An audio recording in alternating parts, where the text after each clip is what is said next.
everybody, Bulldog Gaming here. Welcome back to the channel. I'm probably just going to get flipped off for this one. Nope, didn't get flipped off.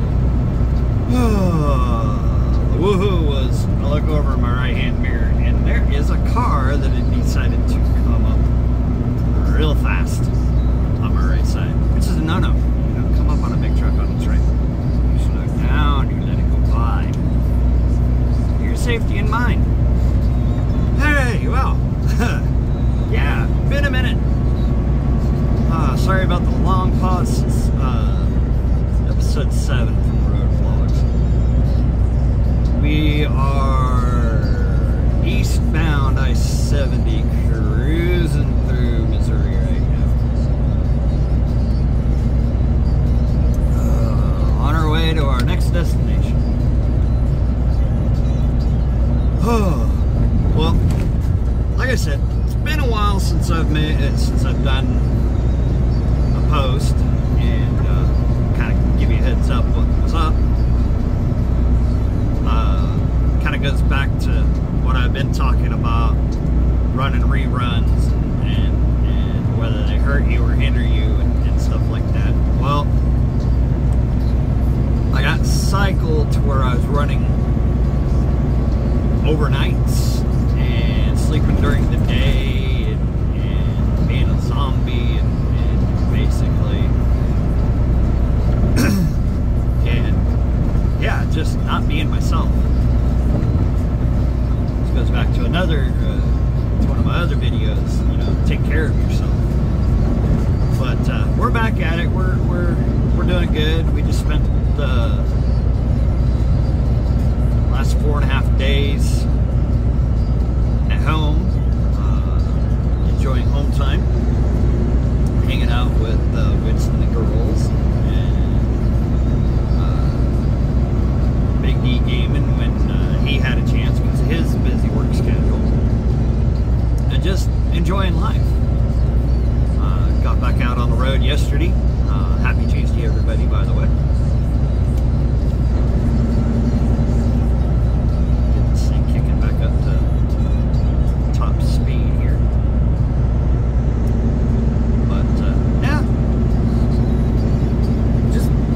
Trying to recenter myself and take care of myself, take care of the family, and enjoy time with family and make life good. So, have not done the video yet, fully through of the truck tour. I might just abandon how I'm doing it and just do unedited raw like I normally do. I don't know why I'm trying to do something that's out of my norm, but probably just do it raw while I'm out here on the road. You know, make sure everything's fluffed and cleaned and this, that, and everything else, and just introduce you to truck, call her the Angel. And for those that are military, and well, anybody that knows the Blue Angels will understand why when you see why I named her Angel. Other than what you see, there's more behind the reason why I call her Angel. It's kind of a blessing in disguise that I got to come back to a company that I was comfortable with, that paid my bills, put food on the table, and let me be me. Let my driving style be my driving style. They have left me alone. They let me do my thing. They let me drive. If I run into trouble, then I let somebody know what's up. Other than that, they don't bother me. They don't micromanage me. And I know a lot of trucking companies, they do that. The driver managers nitpick and this and that and everything else. But this is a company where they don't do that unless you know you have issues, and if you have issues, you know they try to correct those issues. They're not trying to nitpick or anything like that. They try to connect with you to help figure out what's the best way for you to make a living and move freight for them. You know, they're not the kind of company that's just gonna hound you and say, well, you have to do it this way. No, they let you find where you're comfortable, what you're comfortable with doing, and how you're comfortable with doing it. So yeah,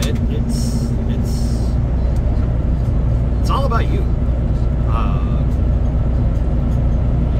And my company, which we all know that I went back to work for Frymiller, is very family oriented. The key to a healthy relationship with a driver is treat them like family, and that was one of the biggest reasons why I went to them the first time. And I should have never left. I should, you know, I've said this before. I should have just swallowed my pride and talked, communicated,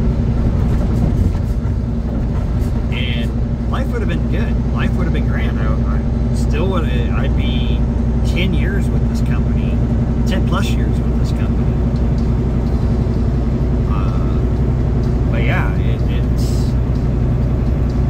but you know, everything happens for a reason.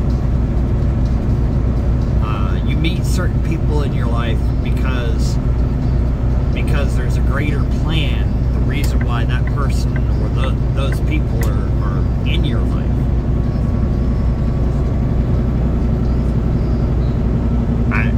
I can't explain it. It just happens. You know, it just on the off chance, you know, through YouTube and being a content creator, I've met quite a few really awesome people. One of them being Silent Fan or Silent 85, depending on if you're an OG or not. Another really great, awesome person that I've met through YouTube is Risky Clay. You know, down to earth, no holds barred, tell you as it is, what's on his mind. You don't like it, you don't have to listen. You know, you can move on, you can change the channel. My kind of person, you know, because I'm the same way. I'm going to tell you what's on my brain and what I think about a situation and just move on. I'm not going to dwell on it. Y'all know that. 1,000 videos later and I haven't changed.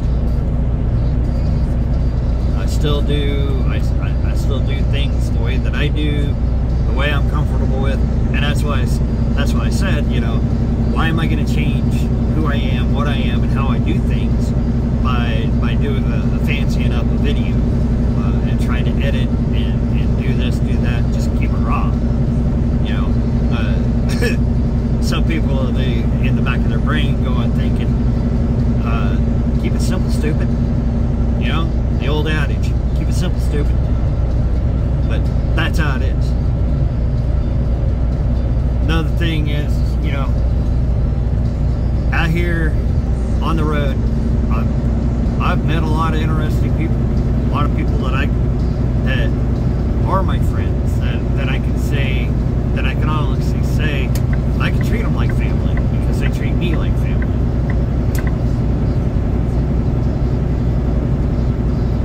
Several of them, we talk constantly. I talk to them as much as I talk to Witch. You know, because if we don't talk when we're out here on the road doing our thing, we lose our sanity, and we've all all came to the agreement that we're the reason why the nuts have shells.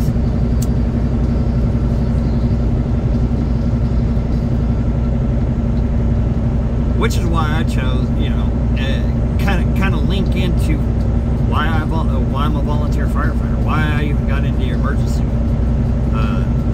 first response, is because of the camaraderie and the feeling of being part of a family, a greater family. You know, it's the same vibes. You know, out here on the road, it was a brother and sisterhood at one point in time, all the time, and more so a brotherhood than a brother sisterhood. But you know, times have changed, the world has changed, and the old goats of eras gone by have come to the realization that yes, women in trucking is here to stay. My mom was one of the forerunners of that. You know, she drove until 2 years after I was born. Sorry if you get a little bit of wind noise, but yeah, she drove for 2 years after I was born. She started off in the most rough and tumble division of trucking. She was a tanker hauler. She used to haul gasoline and diesel fuel and stuff like that to the local market. And that's what she did. That's what she was doing when she met my dad. Hey, if you're wondering what I'm doing, I'm flashing those trucks, letting them know, hey, you know, you're clear, but they're not paying attention. You know, they're doing their own thing. But yeah, that's how she met my dad. My dad was a full over-the-road truck driver. Yes, both of them are military vets. My dad Army, my mom Army Navy. And back then it was not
I've been in this industry for 20 plus years. In the trucking, I grew up in this industry. You know, like I said, mom and dad were truck drivers, and when I became a teenager, my dad, you know, started showing me about truck driving, and as I got older, before he had to medically retire, we would go out on the road, and he'd be like, all right, here you go, here's the truck, just keep it between those lines and get it on down the line. You know, now don't get me wrong, he taught all of us how to drive truck before he let us drive truck. You know, learning how to shift the gears properly, how to go up mountains, how to go down mountains, and all that. We'd learn firsthand without going to school about how to drive truck.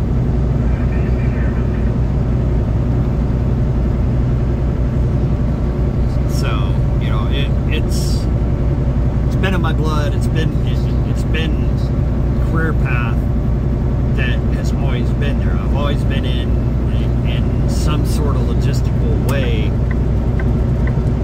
of being in the trucking industry, from driving to being a mechanic to being everything in between, with the exception of being a dispatcher. I've never been a dispatcher.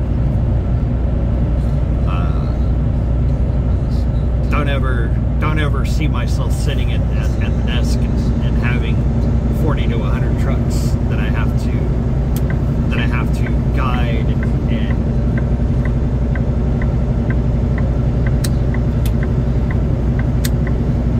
tell them where to go and what to pick up and stuff like that. I just can't do it. I never fathom myself sitting behind the desk and doing that. Now, what I do see myself in the future is being the guy to help drivers do this job safely. You know, not be the one that says you're doing it wrong, but, you know, help them learn how to safely drive the truck, how to safely, you know, keep themselves safe.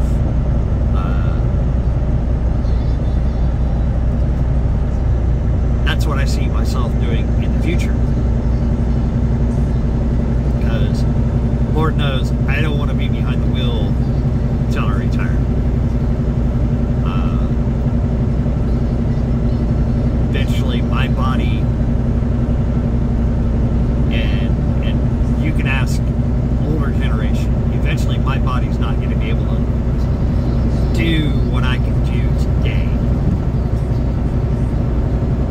So eventually I am going to have to take a desk job and be the one that directs drivers on how to do this job safely.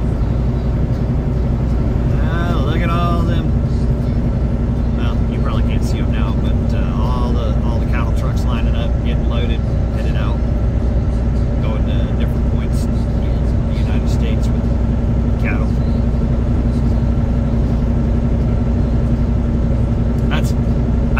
I've pulled live once. Never do it again. It's like pulling liquid. I used to pull tanker years ago, and nope, not going to do that again ever. I like having control of my trailer, going up hills, down hills, around corners.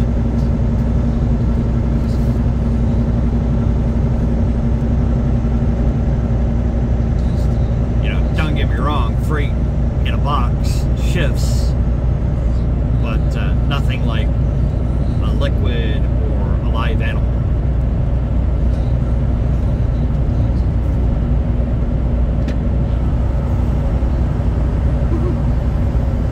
Back out of it a little bit. I was speeding. Well, I'm also coming off the hill too.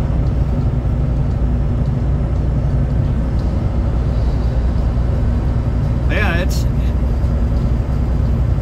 the reason why I got into trucking. Was because of the to this company, is because of the orientation to him understanding that family comes first. Same as being a volunteer firefighter for the station that I'm at. You know, they understand family first. And we talk about it all the time that, you know, when you go to a fire, you go to a medical call, you treat them like it was your own family member's house or your own family member that's having their worst time of their life right then and there. You know, treat them how you want them to treat you when you're ever in that situation.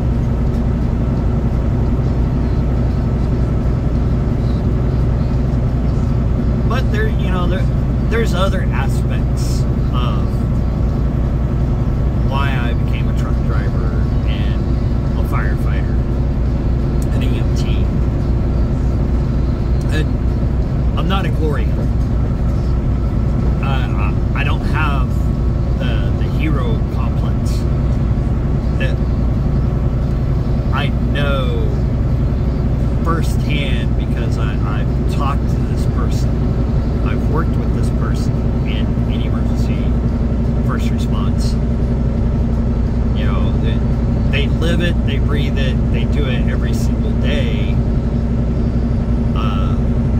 both paid and volunteer. And that's all they do. That's all they know. That's all they. And they have. Though they say they don't, they have the hero complex. If you're not doing it the way that he does it, it's the wrong way. Ran into this issue just the other day, to be honest. Ran on a possibility of structure fire, and he had to go run his mouth, which I deal with this person very rarely means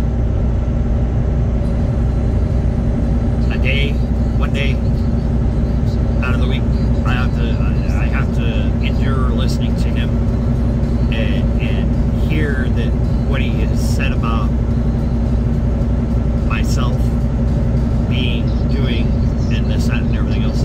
You know, I just brush it off. So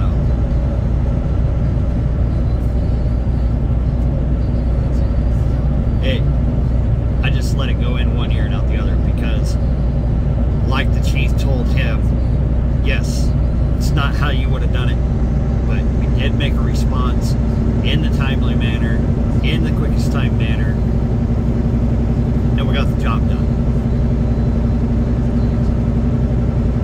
So the chief backed me up.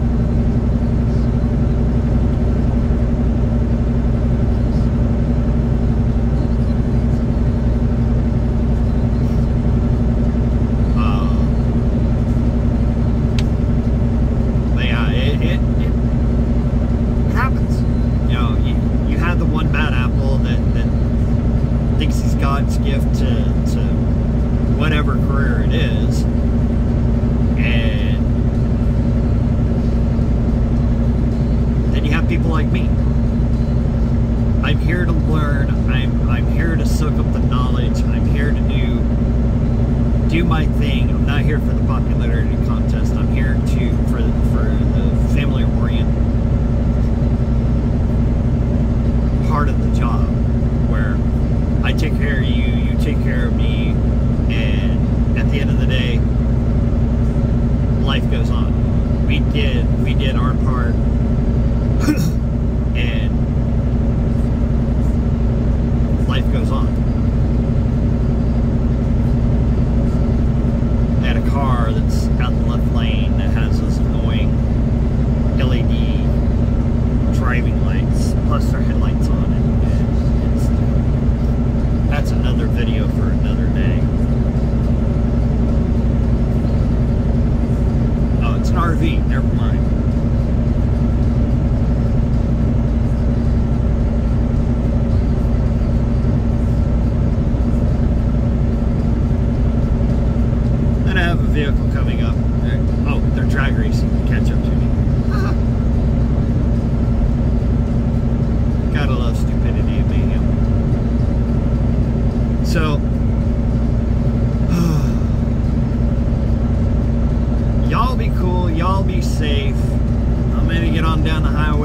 delivery on this one today, later today.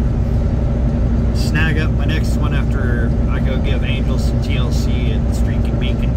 And if anybody ever wants to know what Streak and Beacon is, I will do a video going in to a Streak and Beacon, which is in the trucking industry is the Blue Beacon, and you'll understand why it's called the Streak and Beacon later on when I do a walk around with the truck.